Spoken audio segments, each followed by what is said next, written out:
Winter is most certainly here in the UK. It is getting so cold lately.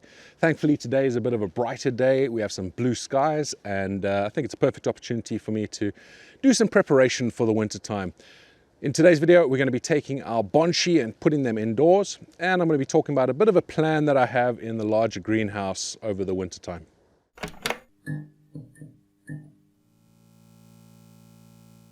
We're now inside the larger greenhouse, and it's actually quite warm in here. It's doing its job. It's keeping the warmth in and the cold out. Very soon, we're going to be taking all the plants that are in here and getting them out of the greenhouse and start tidying up, getting ready for the next season.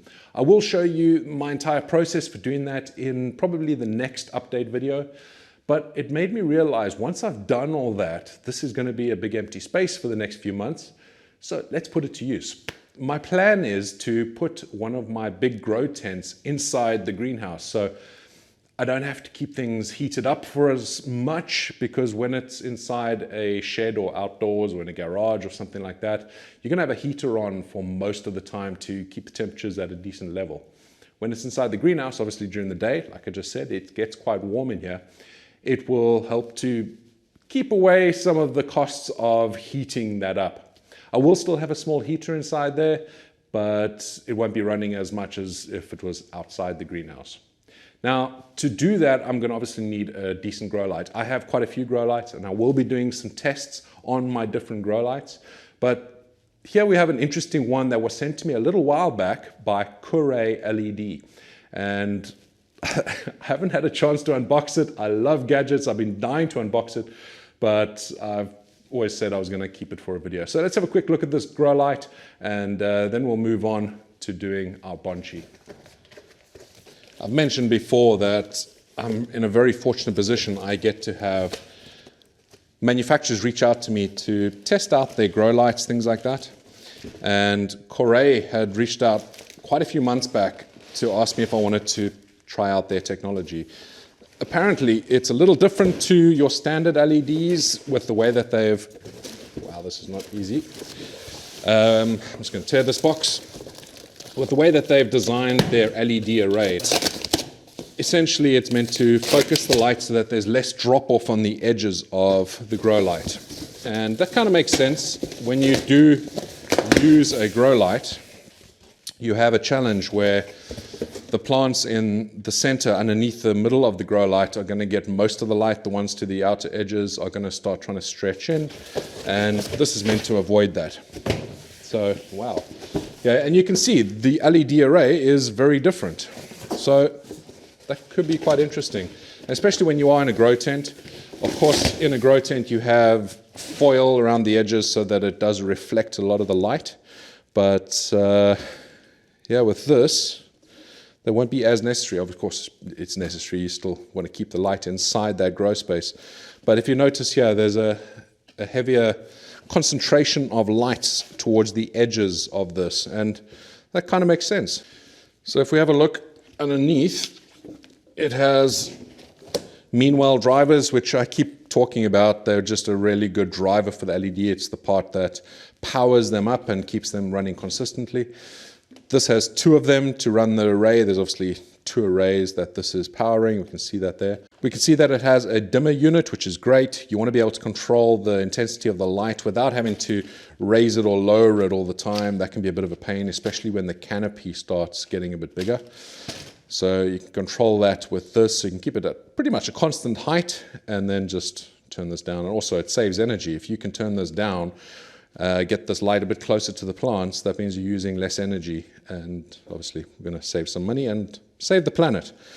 What's interesting with this, I need to figure this out, probably read the instructions, that might help, but it has a switch over there, and then if we flip it over, there's another switch underneath here, which I'm not too sure what that's about. But yeah, we'll test this out. It's a pretty sturdy array. I'll let you know my thoughts on it as we go through the next couple of months. So this will get installed probably next week, Monday or Tuesday, because I got some stuff to do this weekend. But yeah, Koray LED, thank you guys so much for sending this over. We're inside the smaller greenhouse now where I have my two Bonchis. They're sitting over there. They're looking really healthy still. And even with the temperatures dropping, which it's gone down to nearly freezing temperatures, we still have a lot of green in here, which is great. But the plants are certainly not very happy with the cold temperatures, and it won't be long before these start just dying off. But I think we've got a few more days. Hopefully we've got a few more days because I'll only be able to process the plants next week. Like I said, probably Tuesday, Wednesday. But let's take a look at our Bonchi. The plants have done fantastically in here over the season. I potted them up a few months back in a previous video, and I will do a dedicated video on this because I need to actually do a little bit of work on this to neaten them up. They shouldn't be so big and bushy, but this is what I wanted to happen. I wanted them to come out a little bit so that I can then start shaping them. They are looking beautiful, and it's going to be so nice to have chilies growing in the wintertime. Now we are going to take these indoors. I have a small grow light that I'm going to use for these to supplement, but they will be in a south-facing window, so they will get some sunlight as well. Now we can see that this here, I've got some beautiful fruit in there, some green ones, ripe one over there. We've got some red ones coming through here. These are obviously two different plants. That one's just fallen off. These are both super hots, and yeah, we can keep the heat going during the winter. But the plants have done pretty much what I was hoping they would do. This one surprised me a little bit. This was facing towards the sun, which predominantly comes across there. But you can see that this is branched out backwards. Now I'm guessing that is because this was behind this other plant and it wasn't able to get to the sun. So it was trying to branch out backwards to get some sun behind the plants. But that's not a problem. We can still shape this quite nicely, and it's going to look like a very beautiful Bonchi. You can't really see the roots very well here. In the next video that I do, where I dedicate it just to the Bonchi, we'll have a closer look at the roots and we'll see how they have developed. And we'll also obviously do the shaping. I have some wire that I'm going to be using, and we're going to reduce the size of this, make it a bit more compact and a bit more Bonchi-like. But they're both beautiful plants, and I'm happy with the progress. Anyway, let's get these inside to where they're going to spend the next few months. I love this little spot in our home. It is perfect for reading a book or planning out new hot sauce recipes, thinking about what I'm going to be growing in the next season. And of course, it's just a perfect spot to bring my Bonchi. They look absolutely lovely right there. They're getting a decent amount of sun. Not enough sun. I am going to be substituting with a little bit of light. I need to just think about how I position this without ruining how lovely this looks. But I think they'll be quite happy here. I'm not going to put the light on just yet. We still get quite a bit of sun during the day. Well, a few hours of it at least. And we will be putting our lights on there very soon. These are just fairly cheap LED lights, but they'll do the job just fine. I think you can get these for about 20 bucks. And yeah, they'll be able to supplement the light that these are going to get. Keep an eye out for my future video where I will actually make these look a bit more like Bonchi or bonsai chilies, because right now they're looking just lovely, but they're looking like big old chili bushes. I absolutely love the fact that we have so many chilies on here. That's just fantastic. And it's always nice to have chilies growing during the winter time, because I do miss my plants when they all start dying off inside the greenhouse. But these Bonchi are just fantastic looking.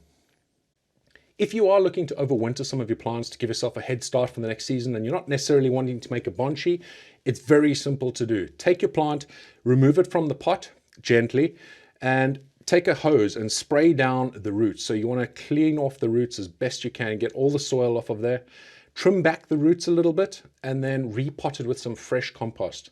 Trim back some of the plant, so trim back pretty heavily around the outside. You can take off a majority of the leaves, just leave a little bit of green growth on there, and then bring it indoors and keep it under some sort of light. If it's artificial light, it can be through a window like this, that's fine, but it just needs a little bit of light to keep it going. Be very careful not to overwater though. That is the biggest mistake I see with overwintering. People think they need as much water as they do when they're in the growing season. They do not. They need such a little bit of water. In fact, my Bonchi over here, I watered these last about 2 weeks ago, and I can still feel the soil is quite wet. So I won't water those again for a little while. But that's as simple as it is. I will leave a link down below to the video where you just saw those clips from, and that'll show you the full method that I use to overwinter my plants. I hope that you have had a fantastic growing season and that you have harvested tons of chilies. And if you haven't, don't worry about it. There's always next year. I know that I personally am really looking forward to 2022. It's going to be incredible. If you haven't yet got your ChilliChump seed kit, head over to Fatali Seeds and pick one up. I look forward to growing with all of you. There are some really great varieties in there. I'm also going to be announcing a little bit of a competition a little bit later on in the year. Before the end of the year, we'll be announcing what I'm going to be doing, similar to the Poblano competition, but with a few differences. Anyway, I hope that you enjoyed this video and I look forward to seeing you on the next one. Until then, stay spicy.